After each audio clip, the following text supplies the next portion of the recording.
ತಾಂಡವವಾಡುತ್ತಿರುವ micro finance ಹಾವಳಿಯನ್ನು Karnataka ರಾಜ್ಯ ರೈತ ಸಂಘಕ್ಕೆ, ರೈತರ ಹೋರಾಟಕ್ಕೆ, ಒಂದು ಗಂಟೆ ಕರೆಕ್ಟ್ ಆಗಿ ಕೊಡಕ್ಕೆ ಆಗ್ತಾ ಇಲ್ಲ. ಭಾರಿ ತೊಂದರೆ ಆಗ್ಬಿಟ್ಟೈತೆ. ಒಂದು ಗಂಟೆನೂ ನಿರಂತರ ಕೊಡ್ತಾ ಇಲ್ಲ, ರಾತ್ರಿ ಹೊತ್ತೆ ಕೊಡೋದಿಲ್ಲ. ಆಮೇಲೆ ಯಾವ ಟೈಮ್ನಲ್ಲಿ ಕೊಡ್ತಾರೆ ಅನ್ನೋದು ಗೊತ್ತಿಲ್ಲ, ಆ ಮಟ್ಟಕ್ಕೆ ಹೋಗೈತೆ. ಆಮೇಲೆ ಎರಡನೇದು, ಈಗ KRS ಅಲ್ಲಿ ಹೇಮಾವತಿ ಸ್ವಲ್ಪ ನೀರಿದೆ, ಈಗ ಬರ ಮುನ್ಸೂಚನೆ ಕಾಣ್ತಾ ಇದೆ. ದಯಮಾಡಿ ಅದನ್ನ ಕಾಲುವೆಗಳ ಮುಖಾಂತರ ಕೆರೆ ಕಟ್ಟೆಗಳನ್ನ ತುಂಬಿಸೋದಕ್ಕೆ ಹೇಮಾವತಿ ಮಾಡಲೇಬೇಕು. ಎಲ್ಲಾ ಬೆಳೆಗಳಿಗೆ 2 ಕಟ್ಟು ನೀರು ಬಿಡಲೇಬೇಕು. ಈ ಕೂಡಲೇ ಎಲ್ಲಾ ನಾಲೆಗಳಿಗೆ 2 ಕಟ್ಟು ನೀರು ಬಿಡಲೇಬೇಕು. ಕರ್ನಾಟಕ ರಾಜ್ಯ ರೈತ ಸಂಘಕ್ಕೆ. ಪ್ರಕೃತಿ ವಿಕೋಪದಿಂದ ಬಾಳೆ, ಅಡಿಕೆ, ತೆಂಗು ಎಲ್ಲ ಹಾನಿಯಾಗಿದೆ. ಅದಕ್ಕೆ ಯಾವಾಗ ಮನೆಗಳು ಹಾನಿಯಾಗಿವೆ ಅದಕ್ಕೆ ಪರಿಹಾರ, ಸೂಕ್ತವಾದ ಪರಿಹಾರ ಬೇಕು.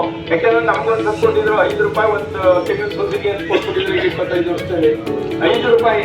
ನಾನು ಒಂದು 20 ಇದು 5 ಹೇಳುತ್ತೆ ಸರ್.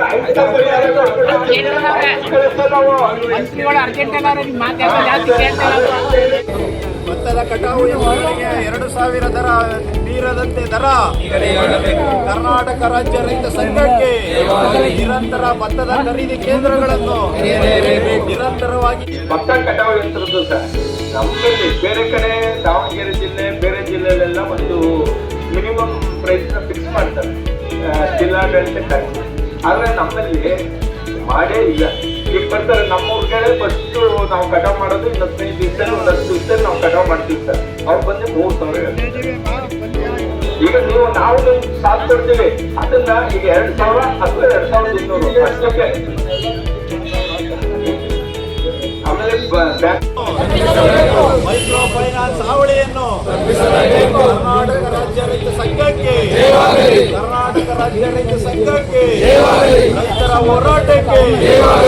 ಕೂಡಲೇ ಎಲ್ಲಾ ಬೆಳೆಗಳಿಗೆ 2 ಕಟ್ಟು ನೀರು ಬಿಡಲೇಬೇಕು. ಈ ಕೂಡಲೇ ಎಲ್ಲಾ ನಾಲೆಗಳಿಗೆ 2 ಕಟ್ಟು ನೀರು ಬಿಡಲೇಬೇಕು. ಕರ್ನಾಟಕ ರಾಜ್ಯ ರೈತ ಸಂಘಕ್ಕೆ, ರೈತರ ಪ್ರಾಮಾಣಿಕವಾಗಿ ಇರ್ಬೋದು, ಚೆಸ್ಕಾನ್ ಇರ್ಬೋದು, ಮ್ಯೂಚುವಲ್ ಅಂಡರ್ಸ್ಟ್ಯಾಂಡಿಂಗ್ ಅಲ್ಲಿ ಮಾಡಲಿಕ್ಕೆ ನಾನು ಮಾತಾಡಿ ಏನಾದ್ರು ಅವಶ್ಯಕತೆ ಆಗಿದ್ದರೆ ಇಂಧನ ಸಚಿವರಿಂದ ಡೈರೆಕ್ಷನ್ ಕೊಡ್ತಕ್ಕಂಥದ್ದು, ಅಥವಾ ಏನಾದ್ರು ಅವಶ್ಯಕತೆ ಇದ್ದು ಅದನ್ನ ದರ ಮಾಡಿಸ್ತೀನಿ. ಅದ್ರ ಬಗ್ಗೆ ಖಂಡಿತ ಆದಷ್ಟು ಇವತ್ತೇ ಜವಾಬ್ದಾರಿಯನ್ನು ಕೊಡಬೇಕು.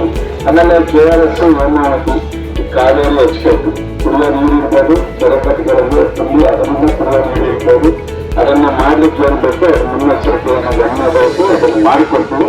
ಮುಂದೆ ಈ ತರ ಸಂದರ್ಭ ತಗೊಂಡಿದ್ದೀವಿ, ಅದನ್ನು ಮಾಡ್ತೀವಿ. ಸೊ ನಾವು ಆದಷ್ಟು ಬೇಗ ನಿಮ್ಗೆಲ್ಲ ಗೊತ್ತಿದೆ, ಮಳೆ ಬಂದು ಒಳ್ಳೆಯದಾದ್ರೆ ಮುಂದಿನ ಬೆಳೆ, ಹಿಂದೆ ಹೋದ್ರೆ ಕುಡಿಯೋಕ್ಕೆ ಕೆರೆಕಟ್ಟೆಗಳ ನೀರು ಅಷ್ಟೇ ಅನ್ನೋದನ್ನು ನೀವು ಸಹ ಗಮನದಲ್ಲಿ ಇಟ್ಕೋಬೇಕು. ಸೊ ಅದನ್ನ ದಯಮಾಡಿ ನೀವು ಮಾಡಿ ಅದನ್ನು ಮಾಡ್ತೀವಿ. ಜೊತೆಗೆ ಪ್ರಕೃತಿ ಬೆಳೆ ಹಾನಿ ಅದ್ರ ಬಗ್ಗೆ ನಿಮ್ಮ ಗೊತ್ತಿರೋ NDRF ರೈತರಿಗೆ ನಿರಂತರವಾಗಿ ವಿದ್ಯುತ್, ನಿರಂತರವಾಗಿ ರೈತರಿಗೆ ವಿದ್ಯುತ್ ಅನ್ನು, ನಿರಂತರವಾಗಿ ವಿದ್ಯುತ್ ಅನ್ನು